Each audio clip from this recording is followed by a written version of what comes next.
Pencemaran laut dan air semakin menjadi-jadi di dunia ini. Pencemaran laut memberi kesan terhadap hidupan akuatik dan tidak mempunyai sempadan. Kesan buruknya berlaku secara global dengan pesat namun tidak dapat dilihat dengan mata kasar. Hampir 80% pencemaran laut adalah disebabkan oleh plastik. Bahan bahaya ini tidak mudah diuraikan. Ia memakan masa untuk diuraikan. Telah dilaporkan sebanyak 260 spesies hidupan laut di seluruh dunia mati disebabkan pencemaran ini. 100,000 mamalia laut terancam diakibatkan oleh pencemaran ini. Lebih dari 1 juta populasi burung laut mati disebabkan pencemaran laut. Adakah pencemaran laut ini turut memberi kesan kepada manusia?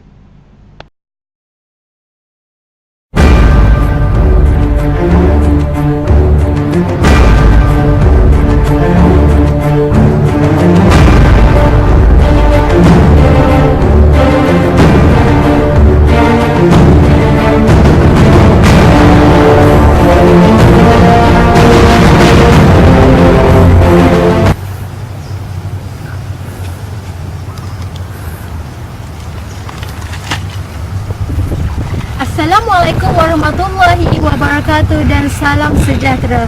Bersama saya pengacara anda Umairah binti Husni di Marine Discovery pada minggu ini. Pencemaran air dan laut kian berleluasa kini akibat aktiviti manusia seperti pembuangan sampah, sisa-sisa domestik dan sebagainya. Bahan buangan ini terkandung bahan kimia yang diantaranya ialah arsenik dan juga bahan kimia ini menyebabkan kerosakan ekosistem dan membunuh organisma akuatik seperti ikan, penyu dan lain-lain. Sungguh pun begitu, bahan-bahan ini juga ada yang terkumpul di dalam sesetengah organisma tersebut seperti bakteria dan juga plankton yang mana merupakan pengeluar utama dalam rantai makanan. Kandungan kepekatan akan dipindahkan kepada organisma lain melalui rantai makanan. Kepekatan ini akan makin meningkat merentasi trophic level yang juga dikenali sebagai biomagnification. Tahukah anda apa yang anda buang di laut, itulah yang anda akan dapat kembali. Itulah yang kami cuba rungkaikan dari terma What you give, you get back. Dengan lebih mendalam, kami mengajukan soalan kepada beberapa orang responden untuk mengetahui kefahaman mereka tentang isu pencemaran laut kini.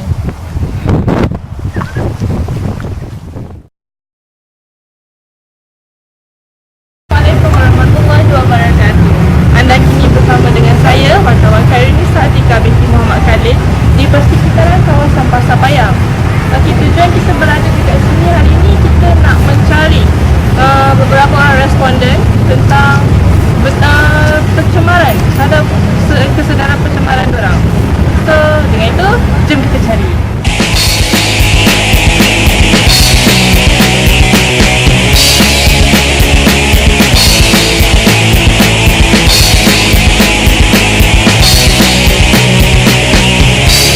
Become so rude. I thought you will love me forever.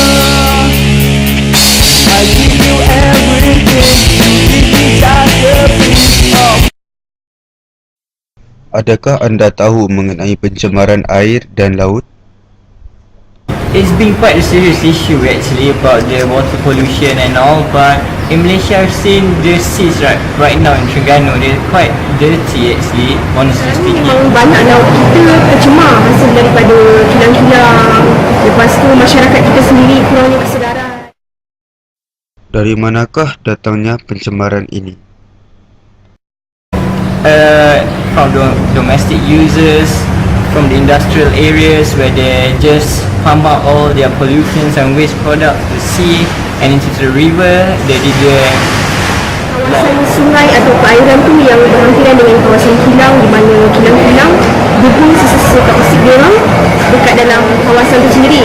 Lepas tu macam terdapat kawasan penduduk yang duduk berhampiran dengan kawasan laut ataupun sungai, Diorang buang hasil-hasil sisa-sisa rumah diorang, lepas tu membasuh, kira macam diorang anikan satu saluran yang terus secara terus dekat sungai tu. Kemanakah perginya bahan-bahan yang dibuang ini? Not really sure, but maybe I just take a lucky guess. They maybe end up on other parts of the shore, or they just maybe float around on the sea endlessly and maybe end up on some other sites or Bahan places. tersebut dia akan kira jadi satu bahan mendapat dalam laut itu sendiri. Lepas tu macam ikan yang ada sendiri dalam air tu akan makan benda. Adakah anda tahu bahan yang dibuang ini akan kembali kepada kita? Maybe it'll affect the marine life, the fishes that we consume every day, where the fishermen takes in all lots of fishes in the middle of the seas that we use in our daily life in supermarkets, and maybe they'll be intoxicated or infected by some pollutants such as mercury, and maybe when we consume them we'll get Saya ada berfikir, tapi secara lebih lanjut ni saya belum lagi tahu dengan lebih mendalam. Hasil temu ramah yang dijalankan mendapati kurangnya kesedaran orang ramai terhadap kesan pencemaran laut yang berpunca daripada diri mereka sendiri. Kami memaparkan bagaimana bahan yang kita buang ke laut kita akan dapat kembali selari dengan terma. What you keep, you get back. Sama-sama kita saksikan.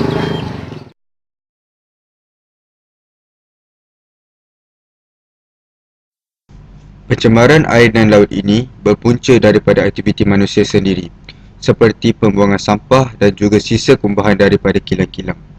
Pencemaran ini adalah terdiri daripada pelbagai jenis bahan kimia yang berbahaya seperti koper, merkuri, arsenik dan juga sulfur. Bahan-bahan ini akan diserap oleh pengeluar utama di dalam rantai makanan, seperti phytoplankton, algae dan juga bakteria. Kepekatan bahan yang diserap ini adalah sedikit dan akan kekal di dalam organisma ini. Apabila pengeluar utama ini dimakan oleh pengguna utama, jumlah kepekatan akan bertambah di dalam pengguna utama. Pengguna utama juga akan dimakan oleh pengguna kedua dan seterusnya. Kandungan kepekatan akan terus meningkat pada setiap aras trofi. Kandungan kepekatan bahan meningkat daripada algae sehinggalah manusia. Kandungan kepekatan yang tinggi inilah yang akan menyebabkan pelbagai penyakit berbahaya. Contoh keracunan dan penyakit yang dihadapi oleh manusia disebabkan pencemaran ini adalah bermula pada tahun 1932 sehingga tahun 1955.